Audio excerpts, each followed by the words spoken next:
การเดินทางสู่สันติภาพของปูตินไม่มีคำตอบมีแต่โฆษณาชวนเชื่อ Mr. President, ladies and gentlemen,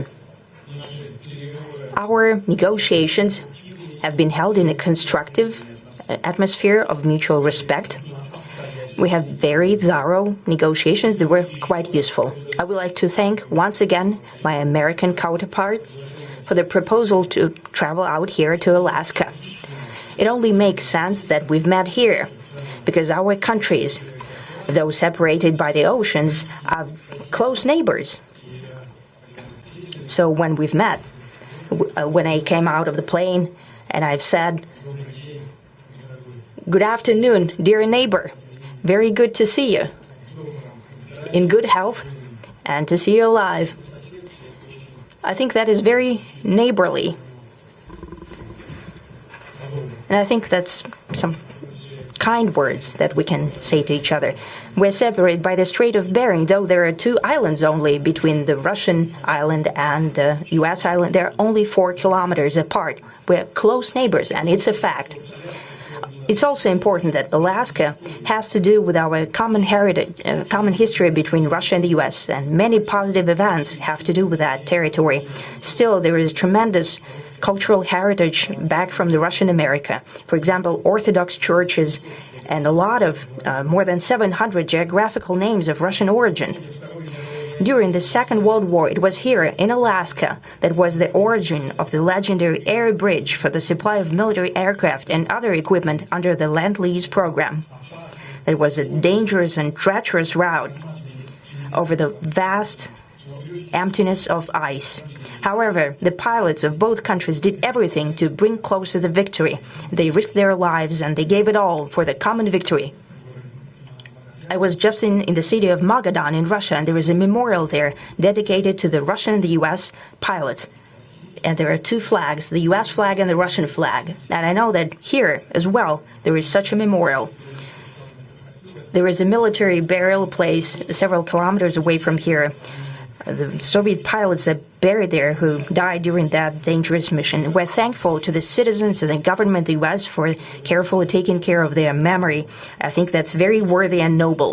We'll always remember other historical examples when our countries defeated common enemies together in the spirit of battle camaraderie and allyship that supported each other and facilitated each other.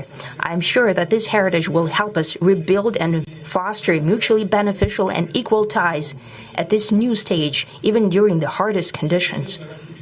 It is known that there have been no summits between Russia and the US for 4 years, and that's a long time. This time was very hard for bilateral relations, and let's be frank, they have fallen to the lowest point since the Cold War. I think that's not benefiting our countries and the world as a whole. It is apparent that sooner or later we had to amend the situation to move on from the confrontation to dialogue. And in this case, a personal meeting between the heads of state has been long overdue. Naturally, under the condition of serious and painstaking work, and this work has been done in general. Me and President Trump have very good direct contact. We've spoken multiple times. We spoke frankly on the phone. And Special Envoy of the President, Mr. Witkoff, traveled out to Russia several times. Our advisors and heads of foreign ministries kept in touch all the time. And you know fully well that one of the central issues was the situation around Ukraine. We see the strive of the administration and President Trump personally to help facilitate the resolution of the Ukrainian conflict. And his strive to get to the crux of the matter, to understand this history, is precious. As I've said, the situation in Ukraine has to do with fundamental threats to our security. Moreover, we've always considered the Ukrainian nation, and I've said it multiple times, a brotherly nation. However strange it may sound in these conditions, we have the same roots, and everything that's happening is a tragedy for us and terrible wound. Therefore, the country is sincerely interested in putting an end to it. At the same time, we're convinced that in order to make the settlement lasting and long-term, we need to eliminate all the primary routes the primary causes of that conflict, and we've said it multiple times, to consider all legitimate concerns of Russia and to reinstate a just balance of security in Europe and in the world on the whole. And I agree with President Trump, as he has said today, that naturally the security of Ukraine should be ensured as well. Naturally, we are prepared to work on that. I would like to hope that the agreement that we've reached together will help us bring closer that goal and will pave the path towards peace in Ukraine. We expect that Kiev and European capitals will perceive that constructively and that they won't throw a wrench in the works. They will not make any attempts to use some backroom dealings to conduct provocations to torpedo the nascent progress.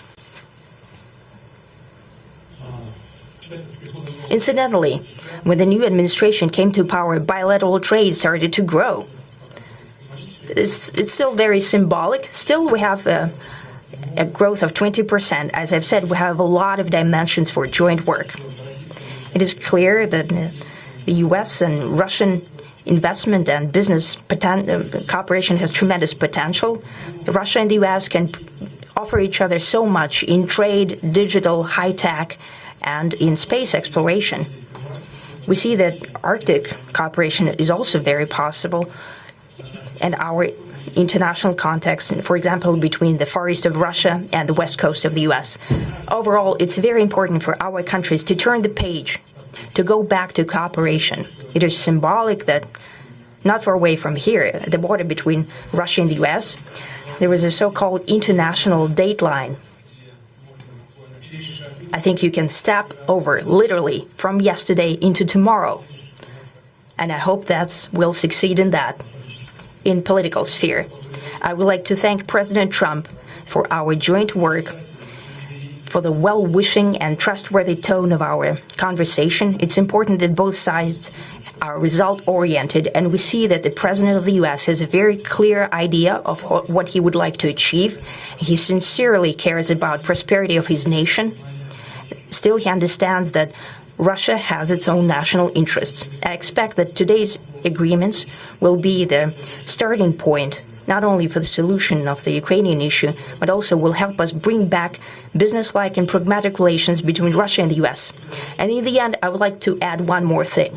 I'd like to remind you that in 2022, during the last contact with the previous administration, I tried to convince my previous American colleague that the situation should not be brought to the point of no return when it would come to hostilities. And I said it quite directly back then that it's a big mistake. Today, when President Trump saying that if he was the president back then, there will be no war. And I'm quite sure that it would indeed be so. I can confirm that. I think that overall, me and President Trump have built a very good business-like and trustworthy contact. And I have every reason to believe that moving down this path, we can come, and the sooner the better, to the end of the conflict in Ukraine. Thank you. Thank you. Well, thank you very much, Mr. President. That was very profound. And I will say that I believe we had a very productive meeting. There were many, many points that we agreed on, most of them, I would say, a couple of big ones that we haven't quite gotten there, but we've made some headway. So there's no deal until there's a deal. I will call up NATO in a little while. I will call up the various people that I think are appropriate, and I'll, of course, call up President Zelensky and tell him about today's meeting. It's ultimately up to them. They're going to have to agree with what Marco and Steve and some of the great people from the Trump administration who've come here, Scott and John Ratcliffe, thank you very much. But we have some of our really great leaders. They've been doing a phenomenal job.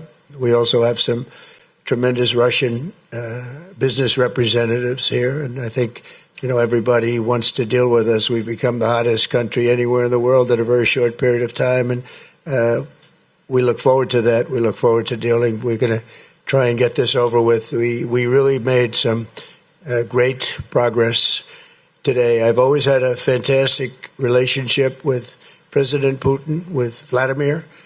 We had many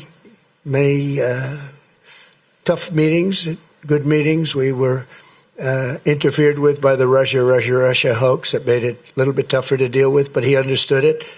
I think he's probably seen things like that during the course of his career. He's seen it all, but we had to put up with the Russia hoax. He knew it was a hoax, and I knew it was a hoax, but what was done was very criminal. But it made it harder for us to deal as a country in terms of the business and all of the things that we'd like to have dealt with. But we'll have a good chance when this is over. So just to put it very quickly, I'm going to start making a few phone calls and tell them what happened.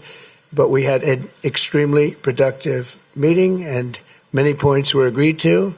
There are just a very few that are left. Some are not that significant. One is probably the most significant, but we have a very good chance of getting there. We didn't get there, but we have a very good chance of getting there. I would like to thank President Putin and his entire team, who I know in many cases, other than that, whose faces I get to see all the time in the newspapers. You're almost as famous as the boss, but especially this one right over here.